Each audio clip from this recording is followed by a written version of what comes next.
Hello students, मैं हूं कल्पना प्रजापत। और इस वीडियो में हम हमारा जो चैप्टर थर्ड है 10th क्लास हिस्ट्री का एनसीईआरटी का वो कंटिन्यू करेंगे। तो अगर आपने लास्ट वीडियो नहीं देखी है तो आप प्लीज़ उसको देख लेना, क्योंकि उसमें पूरी जो हिस्ट्री है, जो बेस है, आपको उसी से पता चलेगा। उसका लिंक मैं डिस्क्रिप्शन में प्रोवाइड करा दूँगी। तो लेट्स स्टार्ट द चैप्टर। तो जो लास्ट क्लास में हमने क्या पढ़ा था उसका एक बार डिस्कस कर लेते हैं कि ये जो लास्ट चैप्टर था हमने उसके अंदर पढ़ा था कि हमारे जो मूवमेंट्स थे, कि जो आफ्टर जो गांधी जी जब हमारे देश में आए तो उसके बाद हमारा जो जो देश में जो था, हमारे इंडिया में क्या जो मूवमेंट में चेंज आया, जो हमारे फ्रीडम मूवमेंट था उसमें क्या चेंज आया। जैसे द फर्स्ट वर्ल्ड वॉर के बारे में, खिलाफत मूवमेंट क्या था, नॉन कोऑपरेशन मूवमेंट क्या था, गांधी जी कब आए थे, ये सारी डिटेल्स हमने पढ़ी थी। अब हम इसको क्या कहते हैं, आइडिया जो है इसका फ्रीडम का, हम इसको आगे लेके चलते हैं कि कैसे ये सब आगे बढ़ा। तो ये इसका थर्ड यूनिट का पार्ट सेकंड है। तो यूनिट का नाम है differing strands with in the movement. जो मूवमेंट चला था ना, जो हमने अभी लास्ट पढ़ा था कि खिलाफत मूवमेंट है, तो ये सब असहयोग आंदोलन है, ये सारे जो चले थे उसके अंदर जो लोग थे, लोगों ने अपने अपने ना विचार बना लिए। जैसे जैसे वो मूवमेंट, मास मूवमेंट था, जो आंदोलन था, वो पूरे देश में फैलता रहा। तो उस टाइम पे क्या किया, हर जिसके पास भी वो न्यूज़ पहुंचती तो हर किसी ने उसका जो मतलब अपने अकॉर्डिंग निकाल लिया था। तो इसमें द नॉन कोऑपरेशन, जो खिलाफत असहयोग आंदोलन और खिलाफत आंदोलन जो हिंदू मुस्लिम को एक करने के लिए एक चलाया गया था कि अब हमें क्या करना है, अगर हिंदू मुस्लिम को एक करना है तो खिलाफत मूवमेंट था और नॉन कोऑपरेशन उसमें ऐड कर दिया था। तो ये 1921 में 1921 में जनवरी में स्टार्ट हुआ था। तो उसमें क्या था, अलग अलग जो ग्रुप्स के लोगों ने पार्टिसिपेट किया था और हर किसी ने अपने अकॉर्डिंग जो स्वराज वर्ड था उसकी डेफिनेशन निकाल ली कि कैसा, हर किसी के अकॉर्डिंग। जो जैसे मान लो कोलकाता में है तो वहाँ के लोगों ने अलग निकाल ली, कोई मज़दूर कहीं पे है, कोई किसान है, हर किसी ने, हर वर्ग के लोगों ने अलग अलग उसके अकॉर्डिंग निकाल ली थी स्वराज का मतलब। अब है the movement in the town, जो हमारा ये मूवमेंट नॉन कोऑपरेशन मूवमेंट और खिलाफत मूवमेंट जो बिगिन हुआ था, उसका जो टाउन्स, जो हमारे टाउन्स थे, जो हमारे शहर थे, वहाँ पे इसका क्या असर देखने को मिला। तो ये जो मूवमेंट स्टार्ट हुआ टाउन्स में, तो जो मिडिल क्लास के जो लोग थे उन्होंने सबसे पहले बढ़ चढ़कर उसमें हिस्सा लिया, स्टार्टिंग करी। और बहुत सारे जो स्टूडेंट्स थे था, क्योंकि असहयोग आंदोलन का मतलब ही यही होता है कि आपको गांधी जी ने क्या कहा था कि आपको सहयोग नहीं देना, आप जो भी काम कर रहे हो, जिस भी फील्ड में हो, उसको छोड़ दो और क्या कहते हैं, सरकार का साथ देना छोड़ दो। लेकिन ये सारी चीज़ें गांधी जी ने कहा था कि आपको अहिंसा के तौर पर करनी है, कोई भी हिंसा नहीं फैलानी। फिर इसके अंदर ये जो हुआ कि जो नॉन कोऑपरेशन मूवमेंट था उसका इतना ज़्यादा असर था कि लोगों ने क्या कर दिया, अपने बच्चों ने अपने स्कूल जाना छोड़ दिए, कॉलेजेस छोड़ दिए, हेड मास्टर्स ने, अपने टीचर्स ने रिज़ाइन दे दिया, लॉयर्स ने लीगल प्रैक्टिस करनी छोड़ दी। जो काउंसिल के जो उस टाइम पे जो मैंने आपको बताया था, आप लास्ट वीडियो में देखना कि इलेक्शन जो होते वो होने वाले थे, तो इलेक्शन को जो है ना वहाँ पे बॉयकॉट किया गया कि जो जितनी भी प्रोविंसेस थी, हमारी 3 प्रोविंसेस थी, तो उसमें क्या कहते हैं, जो सबने उसको, जो इलेक्शन होने वाले थे काउंसिल के, उसको बॉयकॉट किया कि हमें पार्टिसिपेट करना ही नहीं है इन इलेक्शंस में। तो लेकिन जो मद्रास की जो थी ना, मद्रास में एक जस्टिस पार्टी थी, उस पार्टी के अलावा हर किसी ने जो इस पे पूरे कंट्री के लेवल पे इसमें क्या है, इलेक्शन में पार्ट लेने से मना कर दिया था। जो जस्टिस पार्टी थी वो पार्टी थी नॉन ब्राह्मण्स की, कि उसके अंदर ब्राह्मण लोग नहीं थे, सिर्फ जो उनके अलावा बाकी जो थी लोग थे। तो उन्होंने कहा कि हम ये नहीं छोड़ेंगे, हम इलेक्शन में पार्ट लेंगे, क्योंकि उनको लगता था कि इलेक्शन में पार्ट लेने से, जैसे हरिजन लोग थे, क्योंकि उन लोगों के साथ भी इंडिया में कास्टिज़म इतना ज़्यादा था कि लोग इतना अत्याचार करते थे अपने ही धर्म के लोगों के साथ। तो उनको ये लगता था कि आप एक मूवी भी राज्यसभा टीवी करके एक यूट्यूब पे एक चैनल है, आप उस पर देखना कि एक मूवी भी दे रखी है डॉक्टर भीमराव अंबेडकर के बारे में भी, कि उन्होंने कैसे क्या कहते हैं मूवमेंट चलाया था, ठीक है, कैसे उन्होंने अपने जो हरिजन लोगों के लिए काम किया, फिर बाद में देश के लिए काम किया। कॉन्स्टिट्यूशन जो हमारे पास जितने भी राइट्स ड्यूटी सबकी ड्राफ्टिंग उन्होंने ही करी थी। तो उन्होंने जो एक जस्टिस पार्टी थी उसके अलावा सबने मना कर दिया। तो यहाँ पे जो इफ़ेक्ट हुआ जो नॉन कोऑपरेशन मूवमेंट का, ये इफ़ेक्ट हुआ कि जो इकनॉमी थी ना वो धीरे धीरे कम होने लगी जब लोगों ने चीज़ें खरीदने बंद कर दी। जो फ़ॉरेन से जो भी सामान आ रहा था, जो एक्सपोर्ट हो रहा था फ़ॉरेन कंट्रीज से, जो ब्रिटिश गवर्नमेंट कर रही थी, क्योंकि क्या करती थी ब्रिटिश गवर्नमेंट, जो रॉ मटेरियल था, कच्चा माल था, वो यहीं का होता था, यहाँ से फ्री में ले जाती थी ब्रिटेन। वहाँ ब्रिटेन ले गई और वहाँ से क्या करती थी, वहाँ उनके पास मशीनें थी, मशीनों में हमारा जो सामान है वो फ्री में ले गए एक तो, और हमारे देश से फिर वहाँ जाके उन्होंने उनको प्रोडक्शन किया, कपड़े बनाए, ये सब बनाए, और फिर यहाँ पे वापस से हमारे देश में लिया है और पैसों में बेच रहे हैं। यानी कि सब कुछ तो उनका फ्री में ही हो गया, ऊपर से पैसे भी ले रहे हैं। तो ये जो था, फिर गांधी जी के कहने पर सबने वो सामान खरीदना छोड़ दिया।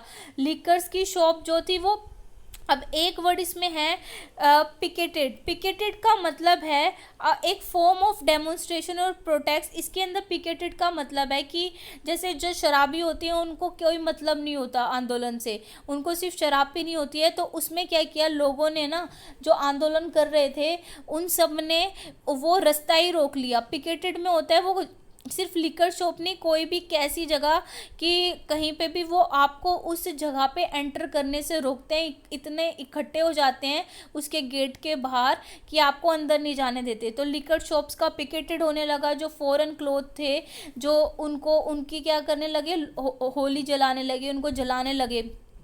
और जो इम्पोर्ट था, जो हमारे देश का फिर इम्पोर्ट था, वो 1921 से 22 तक बिल्कुल आधा रह गया था। पहले हम 102 करोड़ का, उस टाइम पे बहुत ज़्यादा होता था ये अमाउंट, उसका हम इम्पोर्ट करते थे आप, और वो कितना रह गया, 57 करोड़ रह गया। और जो क्या थे, जो मर्चेंट्स ट्रेडर्स थे, उन्होंने भी क्या कर दिया कि उन्होंने फ़ॉरेन गुड्स लेने मना कर दिए कि भाई हम नहीं खरीद रहे, फ़ॉरेन गुड्स हम लेके खरीद के करें क्या, क्योंकि उन्हें क्या है, कस्टमर को माल बेचना है, और जो कस्टमर जो है वो खरीदना नहीं चाहता उसे।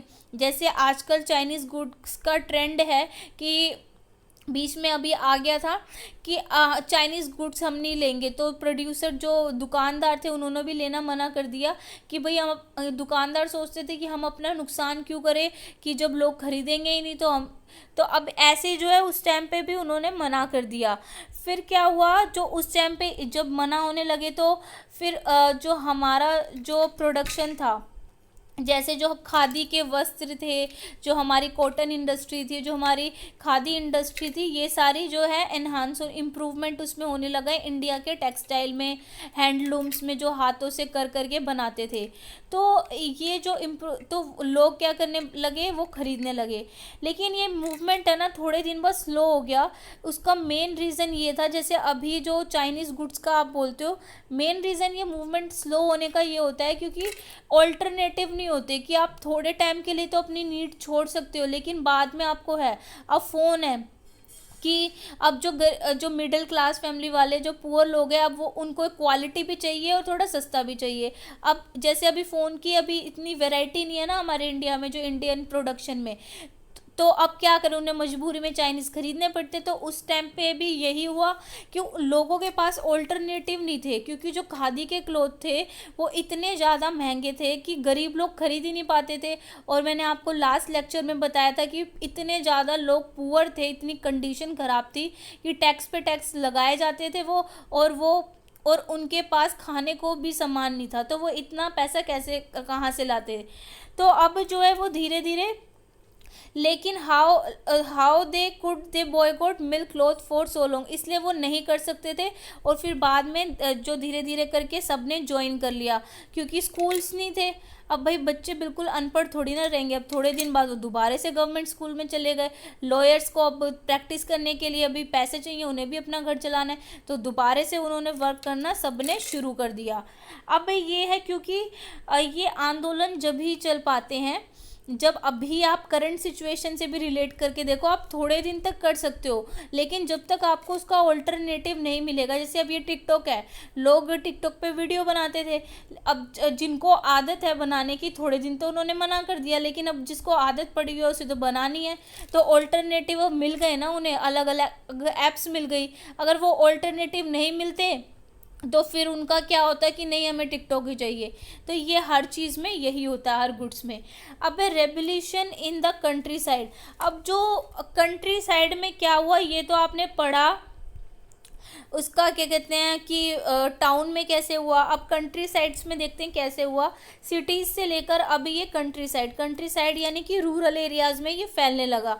अब जो रूरल एरिया थे वहाँ पर जो ये it Drew into its fold that struggles, कि यहाँ पे क्या हुआ, पीजेंट्स जो थे ना, पीजेंट जो किसान हैं, जो हमारे ट्राइबल्स हैं, अब ये यहाँ तक धीरे धीरे अलग अलग पार्ट्स में चला गया। जो इन अवध में क्या हुआ, अवध में एक किसान थे, किसानों के जो ग्रुप को लीड कर रहे थे बाबा रामचंद्र एक सन्यासी थे, वो लीड कर रहे थे।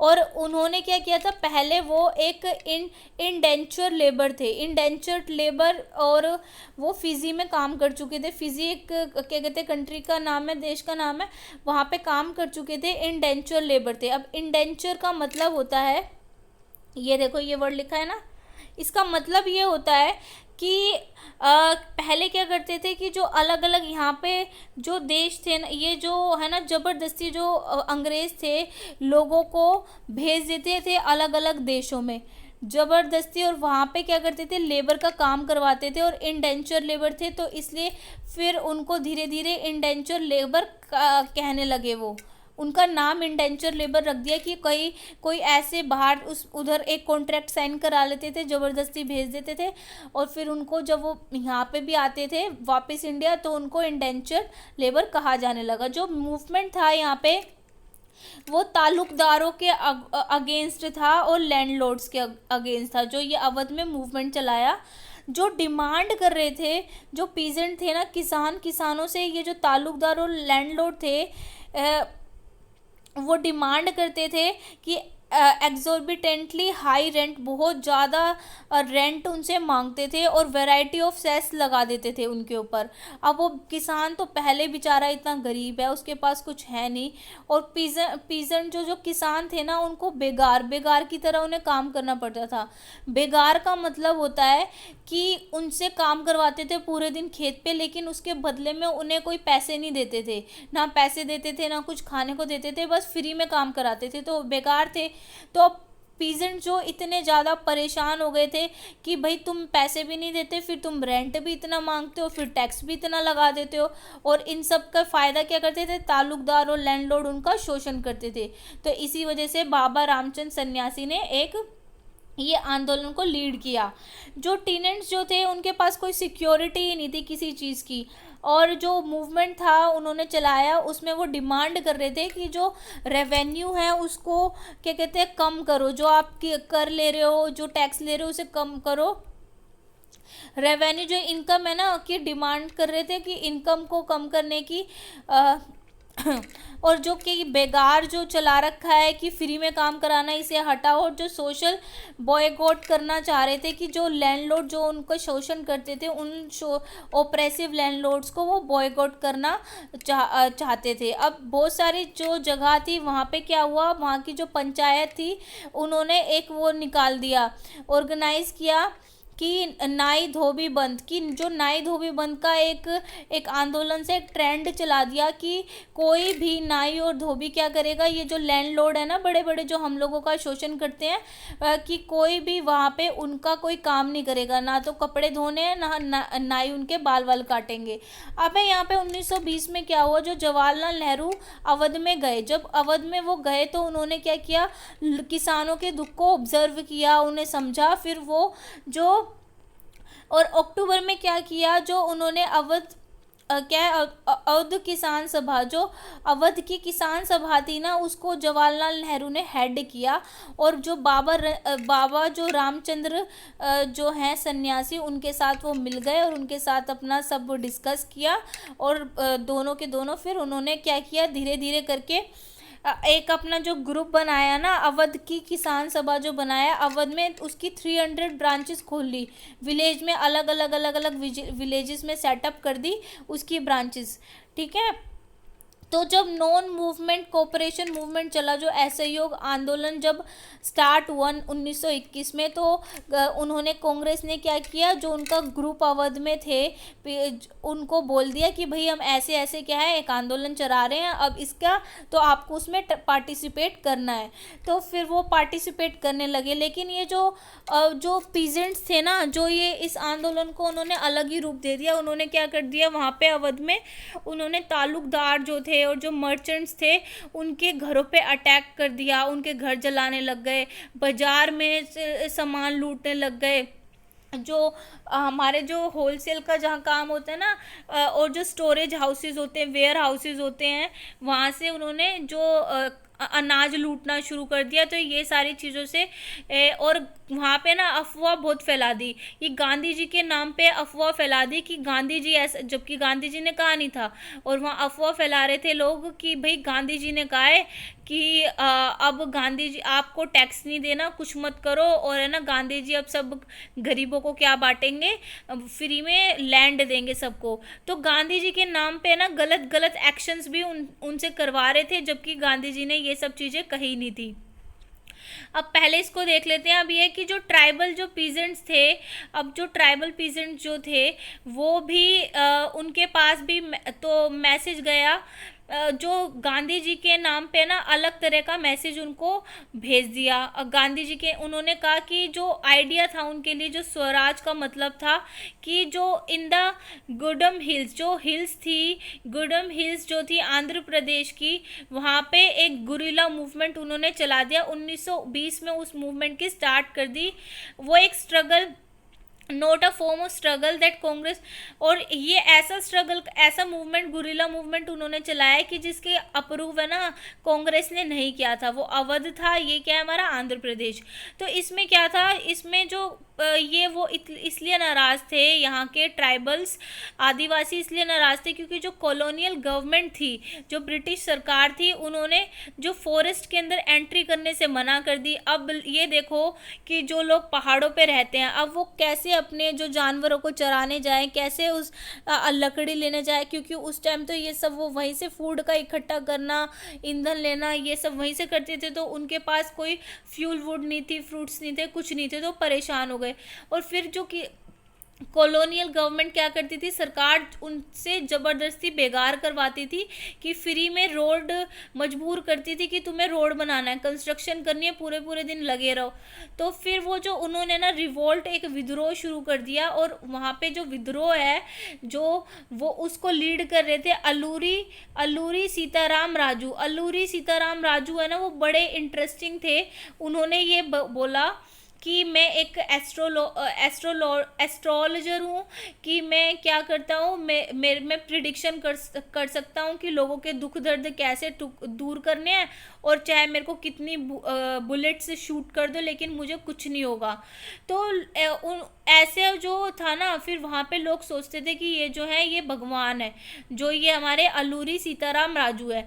तो अल्लूरी सीताराम राजू क्या करते थे, महात्मा गांधी से वो बहुत इंस्पायर्ड थे। जो महात्मा गांधी ने नॉन कोऑपरेशन मूवमेंट चलाया, तो उन्होंने क्या किया, लोगों को, आदिवासियों को उनको परसुएड किया, उन्हें राज़ी किया कि वो भी क्या करें, खादी के कपड़े पहने, और एंड गिव अप ड्रिंकिंग। और क्या है, क्या कहते हैं, और जो गिव अप ड्रिंकिंग मतलब यहाँ पे है कि वो जो अल्कोहल पीना छोड़ दें, ठीक है, कि शराब पीना छोड़े और खादी के कपड़े पहनना शुरू करे। फिर लेकिन जो सेम ही टाइम पे वो क्या करते थे, उन्होंने मैसेज जो है ना गांधी जी का अलग आधा मैसेज दिया। उन्होंने कहा कि जो राजू जी थे, उन्होंने बोला कि हमें जो आज़ादी है ना तभी मिलेगी जब हम फोर्सफुली, हिंसा करके मिलेगी, ना कि अहिंसा से, नॉन वायलेंस से नहीं मिलेगी, वायलेंस से मिलेगी। तो जो गुडम राजू जो थे, उन्होंने पुलिस स्टेशन जो थे वहाँ पे अटैक करने शुरू कर दिए, और ब्रिटिश के ऑफिशियल्स थे उनको मारना शुरू कर दिया। तो यही गुरिल्ला वॉरफेयर था। गुरिल्ला वॉरफेयर में यही था कि छुप के एक छोटी छोटी टीम होती थी और छुप के वो क्या करते थे, मारते थे फिर भाग जाते थे, तो गुरिल्ला होते थे वो। अबे राजू वो जो था, राजू को बाद में क्या है, उसको उनको बंदी बना लिया गया और एग्जीक्यूट कर दिया गया है फिर उनको 1924 में। और उस टाइम तक जो थे वो राजू जो थे ना बहुत बड़े हीरो बन चुके थे वहाँ के। अब स्वराज इन द प्लांटेशंस, अब जो बागान थे वहाँ पे स्वराज का मतलब क्या है, बागान मतलब जहाँ पे चाय की खेती होती है। अब यहाँ पे जो वर्कर्स, जो बागानों में भी जो स्वराज का मतलब था लोगों ने अलग निकाल लिया था, महात्मा गांधी जी के नाम से अलग अलग निकाल लेते थे। तो जो प्लांटेशन वर्कर थे असम के, उनको फ्रीडम चाहिए थी। किस चीज़ से फ्रीडम चाहिए थी, कि जो उन्हें बंदी बना के रखा गया ना एक स्पेसिफिक जगह पे, वहाँ उससे उनसे चाहिए थी। कि उन्हें क्या हुआ, एक जो हमारा एक्ट जो ना इनलैंड एमिग्रेशन एक्ट जो है 1859 का, उस एक्ट में ये कर दिया कि आप है ना टी गार्डन से किसी अथॉरिटी से बिना परमिशन के आप बाहर नहीं जा सकते, आपको यहीं रहना है। और परमिशन वो देते नहीं थे बाहर जाने की, एक तरह से वो बंदी से बन गए थे कि एक स्पेसिफिक जगह पे। आप ये सोच लो कि अगर आपको कोई घर में बंद कर दे, एक रूम में बंद कर दे, सारी फैसिलिटीज़ हैं, लेकिन आपको उस रूम से बाहर नहीं निकलना, तो आप नहीं रह पाओगे उसमें, क्योंकि फ्रीडम सबको चाहिए होती है। तो इसी वजह से वहाँ के जो असम के जो थे प्लांटेशन वर्कर, उन्होंने क्या कर दिया, नॉन कोऑपरेशन मूवमेंट में उन्होंने स्टार्ट करना शुरू। उन्होंने सुना कि एक है ना नॉन कोऑपरेशन मूवमेंट चल रहा है, तो फिर वो सारे के सारे इकट्ठे होके क्या चले गए, उन्होंने कहा कि हम भी उस मूवमेंट का पार्ट लेंगे। लेकिन उस टाइम पे क्या हो रहा था, वहाँ पे जितने भी रेल और जो स्टीमर थे, रेलवेज वगैरह सब बंद थे। अब बंद थे तो अब वो रास्ते में फंस गए। फिर वहाँ पे क्या किया, पुलिस वालों ने उन्हें पकड़ लिया और इतनी बुरी तरीके से, बहुत बुरी तरीके से उन्हें पीटा। अब ये है हमारा जो विजन जो था, ये जो मूवमेंट जो चलाया गया था, कांग्रेस ने अलग मोटिव से, मतलब गांधी, क्योंकि कांग्रेस को कौन लीड कर रहा था, गांधी जी लीड कर रहे थे, जो गांधी जी कहते थे वही लोग करते थे, तो उनका स्वराज का मतलब अलग था, लेकिन लोगों ने अपने अपने तरीके से मतलब निकाल लिया और गांधी जी के नाम पे अफवाहें फैला दी। अब कांग्रेस इस सब चीज़ से खुश नहीं थी। येट व्हेन द ट्राइबल, जब जो ट्राइबल्स जो थे, जो चैंट करते थे, गांधी जी का नेम लेते थे, गांधी जी का जो है ना नाम आदिवासी वो लेते थे और कहते थे, और उन्होंने एक स्लोगन दिया स्वतंत्र भारत, कि ये जो स्वतंत्र भारत का उन्होंने एक आदिवासियों ने एक नारा दे दिया गांधी जी के नाम पे। अब जो ये जो नारा था, अब इमोशनली लोग है ना धीरे धीरे पूरे हमारे इंडिया में, पूरी कंट्री में क्या धीरे इमोशनली उससे इमोशंस सबके जुड़ गए कि हाँ भाई, कि अब हमें आज़ादी चाहिए ही चाहिए। अब हम ब्रिटिश सरकार के इतने जो रूल्स रेगुलेशन है, जो अत्याचार है, इसको हम सहन नहीं कर सकते। और आज़ादी सिर्फ ब्रिटिश सरकार से नहीं चाहिए, ये जो अपने ही देश में जो लोग हैं ना, जो दूसरों को टॉर्चर करते हैं, उनसे भी आज़ादी चाहिए। और when they acted in the, जो महात्मा गांधी जी के नाम पे वो एक्ट करते थे, और वो क्या करते थे, अपने मूवमेंट को कांग्रेस के मूवमेंट से जोड़ते थे। अब ये क्या हुआ, अब आप ये इमेज देख रहे हो, ये इमेज है चोरी चोरा। ये चोरी चोरा 1922 में क्या हुआ, ये गोरखपुर में, यूपी में जगह है, यहाँ पे एक है ना एक डेमोन्स्ट्रेशन हो रहा था बाजार में, और वहाँ पे क्या कहते हैं, नॉन वायलेंस, उसके लिए नॉन कोऑपरेशन मूवमेंट का। लेकिन वहाँ पे पुलिस वाले और जो डेमोन्स्ट्रेट कर रहे थे, डेमोन्स्ट्रेटर, उनके बीच में क्लैश हो गया, लड़ाई हो गई आपस में। और फिर वो लड़ाई इतनी बढ़ गई कि जो वो है ना पुलिस चौकी को, पुलिस स्टेशन को जला दिया गया था, और उसमें कई जो पुलिस वाले ना जिंदा जल गए थे। तो अब ये सब जो मूवमेंट था, अब गांधी जी को इन सब हिंसाओं को देखते हुए कि इतनी हिंसा फैल रही है, और गांधी जी तो अहिंसा के पुजारी थे, तो उन्होंने ये जो नॉन कोऑपरेशन मूवमेंट को बंद कर दिया। अब बीच में एक टेबल रह गई थी, उसे देख लेते हैं। इसमें यह है कि जो जनवरी 1921 को क्या हुआ, जो पुलिस थी यूनाइटेड प्रोविंस में फायर्ड, उन्होंने एक रायबरेली के जो पीजेंट था, किसान था, उसके ऊपर फायर किया। तो जो जवाहरलाल नेहरू जो थे, वो wanted to go to the place, firing के प्लेस पे जाना चाहते थे, लेकिन जो पुलिस ने ना उन्हें रोक दिया। अब गुस्सा, एजिटेटेड और एंग्री जो नेहरू जो थे, बहुत गुस्सा हो गए कि भाई मुझे मिलने नहीं दे रहे, उस जगह पे जाने नहीं दे रहे। तो उन्होंने, जो पीजेंट्स थे, जो किसान किसान थे उनको इकट्ठा किया और उन्होंने, that is how he later describe the meeting. और ये उन्होंने मीटिंग के कुछ हैं, दे कि नेहरू जी के वर्ड्स हैं, they behaved as brave man कि वो calm and unruffled in the face of danger, कि वो बिहेव करते हैं कि वो बहुत ब्रेव हैं, कि हम शांत हैं और अनरफल्ड हैं, कि डेंजर के टाइम पे भी हम बहुत काम हैं। I don't know how they felt but I know what my feelings were, कि मुझे नहीं पता कि वो क्या महसूस करते हैं, लेकिन मेरी फीलिंग्स क्या है वो मुझे पता है। एक for a movement my blood was up, कि जब आप कोई एग्रेसिव चीज़ सुनते हो तो आपका खून भी खोलने लगता है ना, तो कहते हैं कि कुछ मूवमेंट के लिए मेरा खून भी क्या हुआ, गर्म हुआ। जो नॉन वायलेंस जो था वो ऑलमोस्ट, कि लोग हैं ना बिल्कुल नॉन वायलेंस का मतलब भूल गए हैं, but for a moment only, कि उन्होंने कहा कि मेरा खून जब गर्म हुआ तो मैं थोड़ी देर के लिए, कि नॉन वायलेंस का मतलब क्या होता है, कि आपको गुस्सा नहीं करना, हिंसा नहीं करनी, ये मैं भूल गया। I thought of the great leader who by God's goodness has been sent to lead us to victory. फिर उन्होंने कहा कि फिर जब मेरे साथ ऐसा हुआ तो मैंने किसको याद किया, कि भगवान ने जिस लीडर को हमारे पास भेजा है कि लीड करने के लिए, गांधी जी के बारे में बोल रहे हैं, मैंने उनको याद किया, वो मेरे पास आए और मैंने देखा कि किसान सीटेड एंड स्टैंडिंग, की किसान मेरे पास खड़े हैं, वो कम एक्साइटेड हैं, more peaceful than I was, कि मेरे से ज़्यादा कम पीसफुल है। And the movement of weakness pass I spoke to them in all humility on non violence, I need the lesson more और they headed me and peacefully disperse. अब ये जो है कोटेड इन सर्वपल्ली गोपाल जवाहरलाल नेहरू, ये बायोग्राफी में उनकी लिखा हुआ है। अब ये है end of the video. I hope कि आपको वीडियो पसंद आई हो। जैसे मैंने लास्ट वीडियो में बोला था, हिस्ट्री में क्रिएट करना है आपको इंटरेस्ट, तो आपको अपने व्यूज़, अपनी इमेजिनेशन उसी टाइम पे लेके जानी होगी कि हमारे देश में कितनी मुश्किल से हमें आज़ादी मिली है और क्या क्या हुआ था। एक स्टोरी की तरह याद रखोगे, एक मूवी की तरह याद रखोगे, और इवन आपको जानना चाहिए कि हमारे देश में हमारे साथ क्या हुआ, कैसे हमें आज़ादी मिली। तो आप अपने फ्रेंड, वीडियो पसंद आई हो तो अपने फ्रेंड्स के साथ शेयर कीजिए और कमेंट्स कीजिए अगर कोई कन्फ्यूज़न है तो। अब हम नेक्स्ट वीडियो में मिलेंगे। Till then goodbye, God bless you all.